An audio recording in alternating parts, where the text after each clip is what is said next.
ગામનું નામ નથી દેવું, ત્યાંથી નીકળ્યા જ છે. 7-8 બહેનો મંદિરની પડખે બેઠા હતા, ઘરેથી સત્સંગ કરવા જઈએ છીએ એમ હાથમાં કરતા લઈ, પણ ત્યાં વાતું શું થતી હતી ખબર?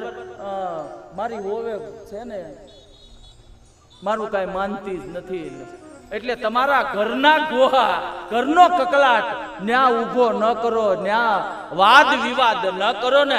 વાદ વિવાદ નહીં, બસ એક જ સંવાદ, હરિનામ એ સત્સંગ છે.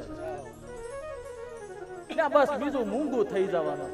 અને હું તો એવું કહું છું કે જ્યાં વિકટ પરિસ્થિતિ આવે ને ત્યાં તમે મૌન થઈ જાઓ. મૌન છે ને એ એક પ્રકારનો સત્સંગ છે, એક પ્રકારનું તપ છે. અરે માં, એક રસ્સીથી બંધાયેલો હોય તોય છૂટવું મુશ્કેલ છે, તો માં આ 3 દોરડાની રસ્સીથી આ બંધાયેલો જીવાત્મા છે. માં એક દોરડાથી બંધાયેલા હોય ને તોય છૂટવું મુશ્કેલ છે, તો 3 રાજસિક, સાત્વિક અને તામસિક આ 3 ગુણોથી બનેલું દોરડું અને એનાથી બંધાયેલો હોય ને એ જીવાત્મા માં કોઈ દિવસ છૂટી શકતો નથી. કપિલ ભગવાન માં દેવહૂતિને કહે કે માં, જો આ જન્મારો સુધારવો હોય ને તો ઉપાસના વધારજો. અને દરેક ને કરબદ્ધ પ્રાર્થના કે જેટલું બને ને એટલો ઉપવાસ. ઘણા ઉપવાસનો અર્થ એવો કાઢે છે, એકાદશીની વાત આવશે ત્યારે વિશેષ પ્રકાશ પાડીશું, પણ અત્યારે ઉપાસના, ઉપ એટલે નજીક, વાસના એટલે ભગવાનની નજીક રહેવું ને એને ઉપાસના કહેવાય. આ તો 11 રે, એકાદશી કરે, પણ આપણને એમ થાય અને આજે પાછી એકાદશી જ છે. 12 મહિનામાં મારી જો ન ભૂલ પડતી હોય તો 24 એકાદશી આવે છે, અને એ 24 એકાદશીમાં અલગ અલગ એકાદશી અલગ અલગ ફળ આપે છે. ઉપાસનામાં ઉપાસના ખૂબ વધારે. તમે પણ દરેક જીવાત્માને ઉપાસના વધારવી જોઈએ. ભગવાનની નજીક રહેવું ને એ ઉપાસના છે. હરિદ્વારમાં અમારે એક જગ્યાએ કથા, અને પછી અમે ગંગા ઘાટે દર્શન કરવા ગયા તો એક બેન અવડો મોટો ઠાકોરજી, લગભગ 7 કિલોના એ પિત્તળના ઠાકોરજી હશે.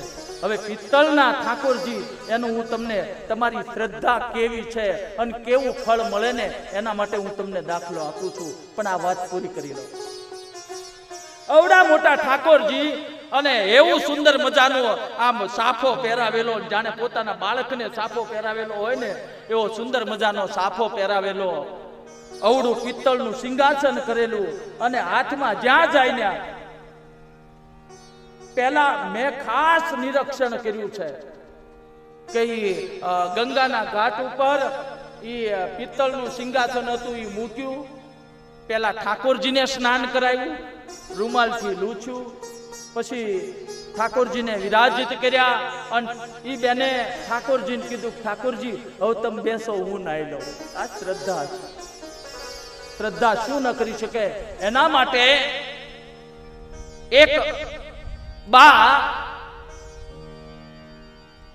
રે દિલ્હી, ધ્યાન દેજો, રહેશે દિલ્હી, પણ દર પૂનમે એ વૃંદાવન જાય. વૃંદાવન એને પ્રતિજ્ઞા લઈ લીધેલી કે વૃંદાવન હું જઈશ. પૂનમ આવે ને વૃંદાવન જાય. એમાં એક દિવસ એની 3 વર્ષની ઢીંગલી, એટલે કે બાને મોડી ઉંમરે સંતાન યોગ થયો છે. એને દીકરાઓ મોટા છે, પણ નાની એવી ઢીંગલી, એટલે કે દીકરાની ઢીંગલી, 3 વર્ષની ઢીંગલી, ઈ બાની આંગળી પકડીને કહે છે, બા મારે વૃંદાવન આવવું છે. હે બેટા, તારે આવવું છે? હા બા, મને લઈ જશો? અરે બેટી, દીકરી ચાલ. આંગળી પકડીને વૃંદાવન, દિલ્હીથી વૃંદાવન લઈ ગયા છે. કોણ જાણે એ દીકરીને ભગવાનમાં એટલી બધી આસક્તિ, બાંકે બિહારી લાલમાં એટલી બધી આસક્તિ થઈ ગઈ છે કે ન પૂછો વાત. પહેલી આંખમાં જ એ ઢીંગલીને કનૈયા સાથે પ્રેમ થઈ ગયો છે, લગની લાગી. જેમ મીરાને લગની ભગવાન સાથે લાગીને એમાં નાની એવી ઢીંગલીને બાંકે બિહારી લાલ સાથે પ્રેમ થઈ ગયો છે.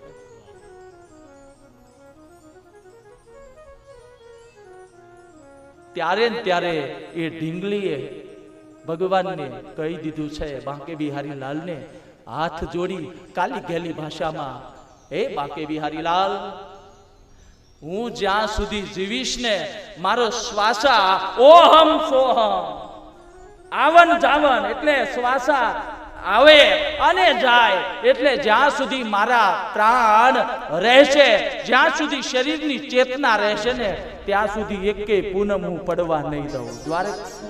બાંકે બિહારી લાલના દર્શન વગર હું રહીશ નહીં. આવી માનતા 3 વર્ષની ઉંમરે આ દીકરી લઈ લીધી છે.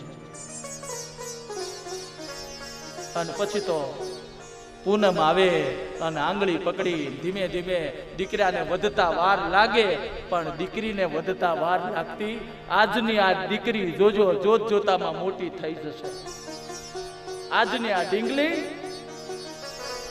જોત જોતામાં એ ઢીંગલી મોટી થઈ જાય. અહીંયા આ 3 વર્ષની ઢીંગલી છે એ 16 વર્ષની થઈ છે, એકે પૂનમ પડવા નથી દીધી. અને હવે એકલી આવી અને પૂનમ ભરે છે. એક દિવસ એના પપ્પા દીકરીને કહે છે કે બેટા, તારા માટે હવે યોગ્ય મૂર્તિઓ શોધવો છે, તારું એ વિશાળ નક્કી કરો. અરે પપ્પા, મારે લગ્ન નથી કરવા. અરે બેટા, શા માટે તારે લગ્ન નથી કરવા?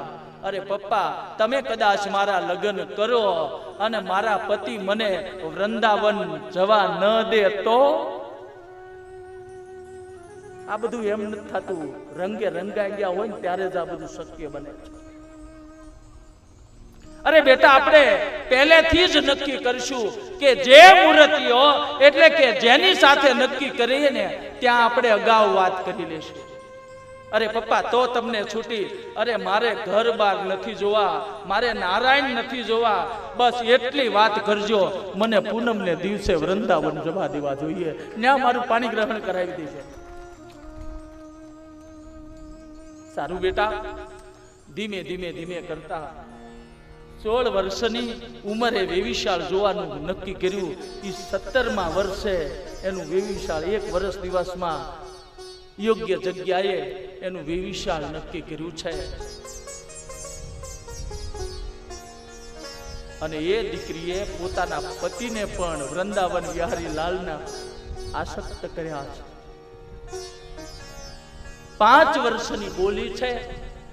5 વર્ષ પછી એના હાથ પીઠી વાળા બાપે કર્યા છે. અને હું તમને હાવ સાચું કહું ને, બાપને મોટામાં મોટો પ્રસંગ, મોટામાં મોટી પાઘડી બાપે પહેરી હોય ને તો એ દીકરીની પાઘડી છે, યાદ રાખજો. બાપને દીકરીનો લગ્ન પ્રસંગ આવે ને એટલે બાપનો મોટામાં મોટો જો કોઈ પ્રસંગ હોય ને, બધા એમ કે એક દીકરાને પરણાવી દે ને એટલે બાપાને બોજ ઓછો થાય. પણ હું એમ કહું છું, બહુ વાત સારી છે, સાચી છે, પણ હું એમ કહું છું કે દરેક બાપને દીકરીના લગ્ન થાય ને એટલે બાપને હાશકારો થાય. હાશ, મેં જે ધાર્યું છે ને એ બધું પાર પડ્યું છે. અહીંયા 23-24 વર્ષની 3 વર્ષની હતી